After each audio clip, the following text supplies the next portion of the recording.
In the past 3 years of killing here, it's the guardsmen who stand accused of some of the worst atrocities, including the rape and murder 2 years ago of 4 American nuns, an event which first forced the United States to review its commitment to the regime here.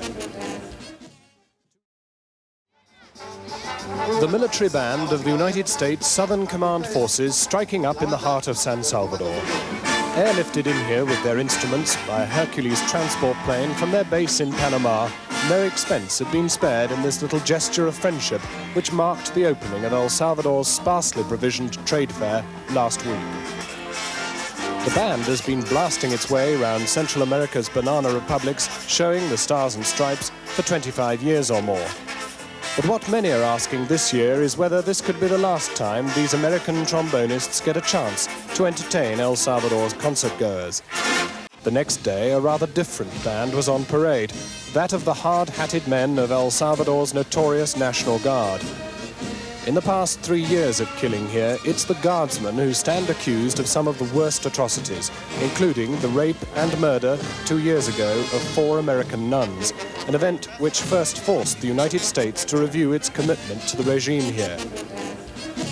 2 years on from those murders, the guardsmen were now engaged in escorting America's ambassador, Dean Hinton, towards the United States pavilion at the trade fair. Mr. Hinton, in his 20-month service here, has been a loyal supporter of El Salvador's various ruling factions. Last year, he told ITN that the violations of human rights here were far less serious than the external threat posed by Cuba and the Soviet Union.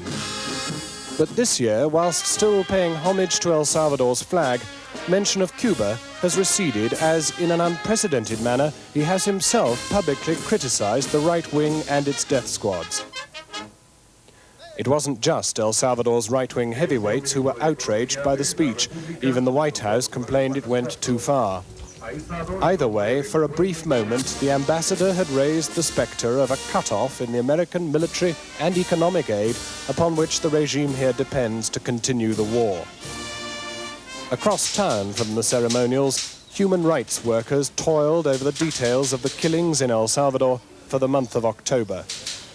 Outside, one of a group of women recounted finding the body of her son shot through the head last week by unidentified uniformed men.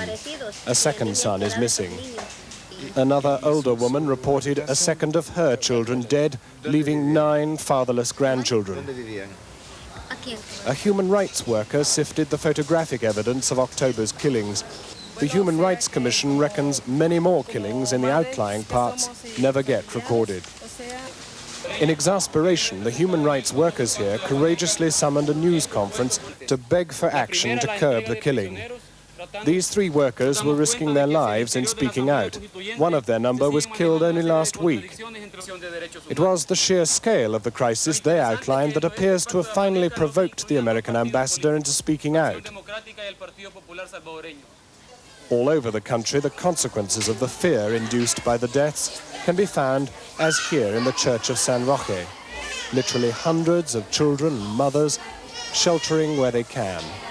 Their menfolk either dead or disappeared. Typical of the latest disappearances here were those of 17 people who were abducted from their homes by plainclothes gunmen at the end of last month. Lawyers, doctors, trade unionists, teachers and others. Surprisingly, the government suddenly produced the photographs and names of 8 of them, accepting that they now held them. But of the other 9, nothing was said. Independent witnesses actually saw some of the missing being arrested with those the government admits to holding. It's assumed here they have simply been killed. The Human Rights Commission specifically identifies the armed forces, in conjunction with the right-wing death squads, as being still responsible for the vast majority of the killings. Often, under the pretext of searching for guerrillas, people are removed from buses traveling in the country, or homes are raided late at night. In other instances, they set out in plain clothes, heavily armed and beyond the apparent control of any lawful authority. Their target and identity unknown. So to the overt war in which uniforms are worn and targets are announced.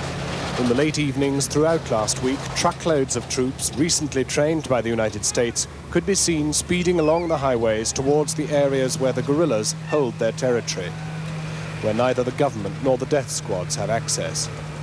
9,000 men were thrown in on two fronts in a bid to try to reverse October's guerrilla offensive, in which they took both towns and territory they'd never held before.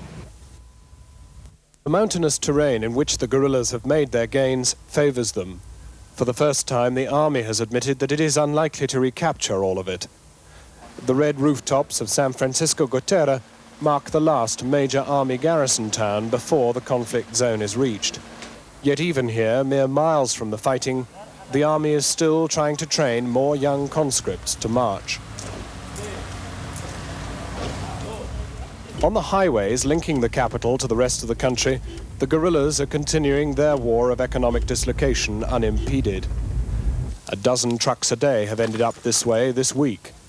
There simply aren't the troops to challenge these hold-ups. The guerrillas stand almost nonchalantly waiting for the army to turn up.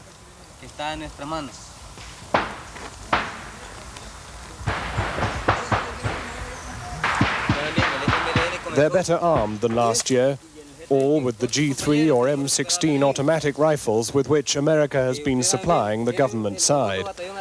The local guerrilla commander here told me they'd captured these weapons in an earlier contact with the army. In the same conversation, he told me that he and his small group fully supported the idea of unconditional talks with the regime in an effort to find peace. But he made it clear he thought they'd be going in with a strong hand.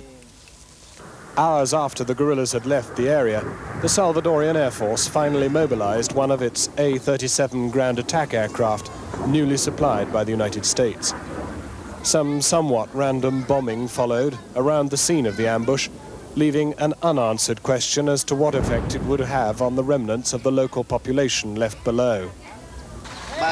The effect of the ambush by no more than a handful of guerrillas was to be found 5 miles back. Scores of people unable to get through, and a long trail of trucks carrying supplies for the east of the country delayed 7 hours or more. But economic destruction caused by the guerrillas on the ground is more than matched by the flight of capital from the bank accounts of the wealthy in El Salvador. The basic underlying problems in this rural economy are still there. The vast majority of farmland remains in the hands of very few, very rich Salvadorians. Agrarian reform, which started as a result of the first coup in 1979, is in big trouble. This huge cotton and sisal estate was earmarked to be handed over to a cooperative made up of the straw-hatted peasants who even now wend their way through the crops on their way to work. But the owners who regularly land here by plane from the capital are still those who held the land before the coup. 3 phases of agrarian reform were planned with the aid of the United States in an effort to fend off a revolutionary takeover by the opposition. The first phase, affecting this sisal farm of more than 500 acres, has seen only 4 estates reformed. The second has been frozen by the regime, and the third phase, affecting the smallest parcels of land, has almost ground to a halt. Termed land to the tiller, men like this ploughman were promised title to the land they tilled. But though ceremonies have been staged and promises made, fewer than 400 have actually won their titles. Bare feet in the country remain the mark of the enduring backdrop of poverty against which the guerrillas are able to build support for their struggle. Neatly trimmed gardens and secure front doors continue to identify the homes of the richer people, some of whom still profit from the peasant economy, others of whom are fighting to maintain their positions, and still others of whom are already engaged in bundling their wealth out of the country. Just beyond their walls, the shanty towns in which the urban poor struggle, for whom things are continuing gradually to get worse.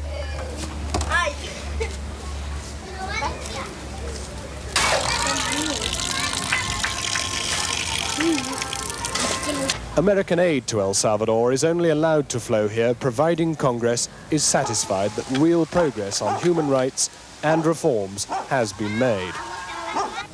The US ambassador has suggested a lack of such progress, but the signs are that the administration will somehow get the military and economic aid through, to keep the regime and its armed forces going.